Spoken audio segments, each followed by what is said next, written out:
Okay, तो देखते हैं क्वेश्चन नंबर 4। क्वेश्चन नंबर 4 में कुछ सेट्स गिवन है, तो इन सभी सेट का हमें सबसेट्स लिखना है। तो देखते हैं फर्स्ट पार्ट। तो गिवन सेट है दिस। ओके, तो इसका हमें सबसेट लिखना है, subsets of this set. Okay, तो 5 सभी का सबसेट होता है, तो 5 लिख दीजिए। और यहाँ पे सिंगल एलिमेंट है। ओके, ये सिंगल एलिमेंट है तो ए है, तो ए को इस तरह से आप लिख दीजिए। या आप कह सकते हो कि ये सेट खुद ही का सबसेट है। ठीक, इस सेट का एक सबसेट ये खुद ही होगा, तो हमने इसको भी यहाँ पे लिख दिया। सभी सेट खुद के सबसेट होते हैं, तो इस सेट के 2 सबसेट हैं। फॉर्मूला भी है सबसेट्स काउंट करने का। इस सेट में एलिमेंट है, एलिमेंट को m इक्वल टू लिख देता हूं मैं, एक ही एलिमेंट है। ओके, इस सेट में एक ही एलिमेंट है, तो हम लिखेंगे m इक्वल टू 1। तो सबसेट काउंट करने का, निकालने का फॉर्मूला होता है 2 की पावर m। ओके, तो m की जगह 1 रखोगे तो कितना आएगा 2। तो हमें पता चल गया है कि इस सेट के 2 सबसेट होंगे।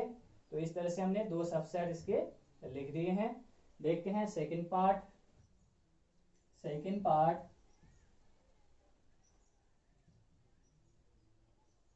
तो सेट गिवन है और इसके 2 एलिमेंट हैं a, b। तो इसका सबसेट हमें लिखना है,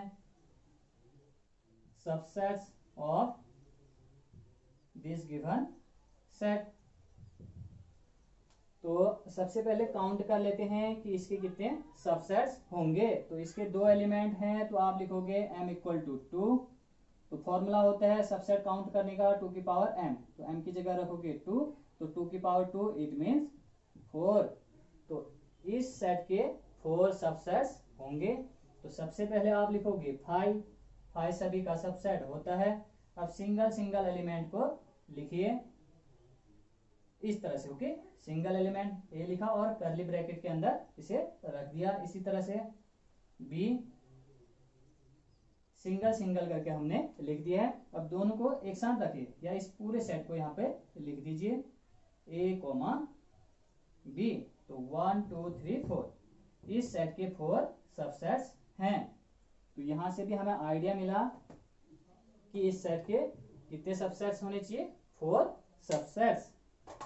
तो इसको आप अच्छे से नोट करिए। देखते हैं थर्ड पार्ट, सॉल्यूशन थर्ड। तो थर्ड सेट है दिस। तो इसका भी हमें सबसेट्स लिखना है, subsets of this set. Okay, तो 5 लिख दीजिए सबसे पहले। अब सिंगल सिंगल एलिमेंट को लिखिए और कर्ली ब्रैकेट के अंदर उसको रख दीजिए। 1 को लिखा इस तरह से, कर्ली ब्रैकेट के अंदर इसको रख दिया। 2 को लिखिए इसी तरह से, इसी तरह से 3 को लिखिए। ओके, तो सिंगल सिंगल करके हमने लिख दिया। अब पेयर बनाइए 2 2 का, 1 2। ओके, अब 1 3, 1 3। ओके, तो 1 ने दोनों के साथ पेयर बना दी है।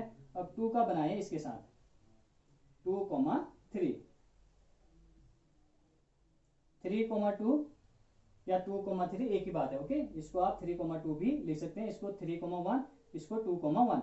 आगे पीछे आप लिख सकते हो। सेट में ऑर्डर इंपोर्टेंट नहीं होता है, आप आगे पीछे कर सकते हो, लेकिन आप 2 2 बार नहीं लिखोगे। 1 2 लिख दिया, अब 2 1 नहीं लिखोगे। 2 3 लिख दिया, 3 2 नहीं लिखोगे। ओके, तो 2 2 के पेयर हो गए। अब इस पूरे सेट को लिख दीजिए, कहने का मतलब है 3 का पेयर। ओके, तो लिखोगे आप 1 2 3। तो यहां पे इसके कितने सबसेट हैं, 1 2 3 4 5 6 7 8। इस सेट में है एलिमेंट m इक्वल टू 3। तो इसके कितने सबसेट्स होंगे, 2 की पावर m, इट मीन्स 2 की पावर 3 इक्वल टू 8। तो 8 सबसेट्स हमने यहाँ पे लिख दिया है।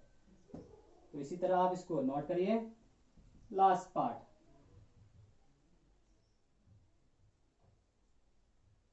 5, ओके। तो इसका हमें सबसेट लिखना है, subset of 5, 5 means empty set. तो चेक कर लेते हैं कि इसके कितने सबसेट होंगे या सबसेट्स होंगे। तो एम्प्टी सेट में कितने एलिमेंट होंगे, एम्प्टी सेट में कोई भी एलिमेंट्स नहीं होते हैं। तो आपको पता होना चाहिए m इक्वल टू कितना 0, m means element of this set, तो 0 है तो इसके सबसेट काउंट करना है, तो इस फॉर्मूले को हम यूज करेंगे 2 की पावर m, ओके। तो m की जगह लिख दीजिए 0, तो 2 की पावर 0 इट मीन्स 1। तो इस सेट के कितने सबसेट होंगे, सिर्फ एक ही सबसेट होगा। यहां से हमें आइडिया मिल गया है कि इस सेट का एक सबसेट होगा। तो इस सेट का हमें सबसेट लिखना है, तो 5 ही इसका सबसेट होगा। खुद सभी सेट खुद के ही सबसेट होते हैं, तो इसका हमें सबसेट लिखना है, तो हमने लिखा 5 is a subset of this set, okay.